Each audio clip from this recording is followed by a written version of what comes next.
যে স্বপ্নের জন্য যারা প্রাণ দিয়েছে সেই স্বপ্নকে আমরা বাস্তবায়ন করবই। এটার থেকে আমাদের বেরিয়ে যাবার কোনো উপায় নেই। আমাদের প্রতিজ্ঞা রইল আমরা এটা করব।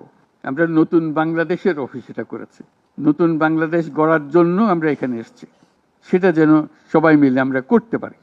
দেয়ালের যে লেখাগুলো যখনই দেখি অবাক লাগে, এত কথা কিভাবে এদের মনে আসলো। এদের পেছনে তো কোনো কবি নাই, কোনো সাহিত্যিক নাই, কোনো পণ্ডিত নাই যে কথাগুলো জোগাড় করে করে দেবে, কিন্তু সারা শহর ছড়িয়ে আছে, অন্যান্য শহরেও আছে। প্রতিটি কথা অত্যন্ত মূল্যবান, ছোট্ট কথা, ছোট্ট ছবি, অত্যন্ত মূল্যবান। শুধু বাংলাদেশের মানুষ উতলা হয়ে গেছে নতুন বাংলাদেশ করার জন্য, তাই না? আমাদের যত বাংলাদেশি সারা দুনিয়া জুড়ে আছে, তোমরা একটু আগে বলেছো তাদের কথা, তারা সবাই বলছে যে আমরা আসতে চাই, আমরা এই নতুন স্বপ্ন বাস্তবায়নে শরিক হতে চাই। কাজে তারা, তোমরা যে ঢেউ উঠিয়েছো শুধু এখানকার মনে না, সারা দুনিয়ার বাংলাদেশিদের মনে এই ঢেউ উঠিয়েছো, তারাও যোগ দিতে চায়। যারা বাংলাদেশি নয়, অন্যান্য দেশের তরুণরা, তারা বলছে আমরাও দেখতে চাই, কারণ আমাদের দেশেও এরকম দরকার। কাজে এটা কোনো সীমাবদ্ধ নয় যে বাংলাদেশের মনের মধ্যে তোমরা প্রচন্ড ঢেউ জাগিয়ে দিয়েছো, প্রচন্ড স্বপ্ন জাগিয়ে দিয়েছো।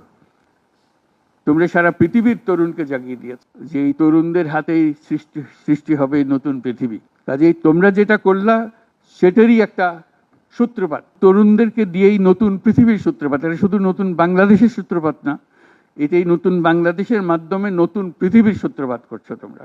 তোমরা ইতিহাস। আজকে মনে হচ্ছে সাধারণ কয়েকজন তরুণ সামনে বসে আছে, কিছুদিন পরে এই সাধারণরাই অসাধারণ হিসেবে পৃথিবীব্যাপী স্বীকৃত হবে, যেহেতু তোমরা অসাধারণ কাজ করেছো। সেই কাজে যেন বিরতি না আসে, এটাই হলো আমাদের প্রতিজ্ঞা, যে আমরা যেন করতে পারি। আমার একটা প্রস্তাব থাকবে, নাহিদ, আসিফ, তোমাদের সবাইকে, অন্তত মাসে একটা করে চিঠি লিখো আমাদের কাছে।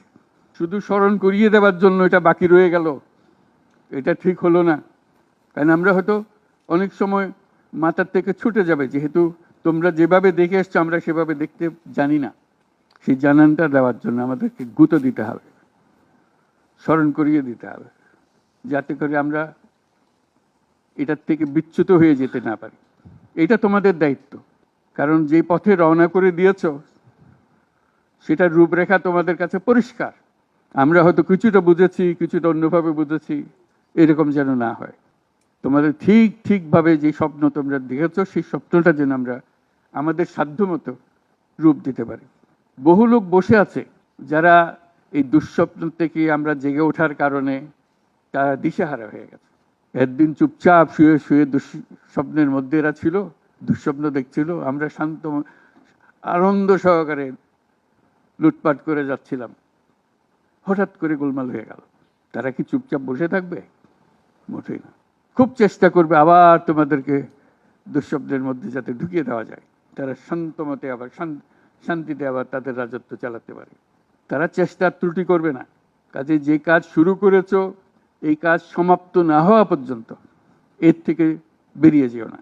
বাংলাদেশের জন্ম থেকে আজ পর্যন্ত এই সুযোগ আর আসে নাই, যে সুযোগ তোমরা আমাদের হাতে তুলে দেবে। এই সুযোগ যেন হাতছাড়া না হয়। এই সুযোগ হাতছাড়া হলে বাংলাদেশের আর কোনো ভবিষ্যৎ থাকবে না। কাজে এটা যেন শুধু রাষ্ট্র নয়, পৃথিবীর সম্মানিত রাষ্ট্র হিসেবে প্রতিষ্ঠিত হতে পারে, যেহেতু তরুণরা এটার হাল ধরেছে। এই কারণেই এটা ভিন্ন, এই কারণে এটা ইউনিক, অনন্য। এই অনন্য একটা দেশ আমরা তৈরি করতে চাই। তোমাদের চিন্তায় স্বচ্ছ, তোমাদের চিন্তায় সঠিক, এটা মুঠো থেকে ছাড়বে না, হাত থেকে ছাড়বে না, এবং আমাদেরকে স্মরণ করিয়ে দেবে যদি আমরা এটার এই স্বপ্নের থেকে দূরে সরার কোনো কাজ করে ফেলে। আমাদের কারো কোনো ইচ্ছা নাই এই স্বপ্ন বাইরে যাওয়ার,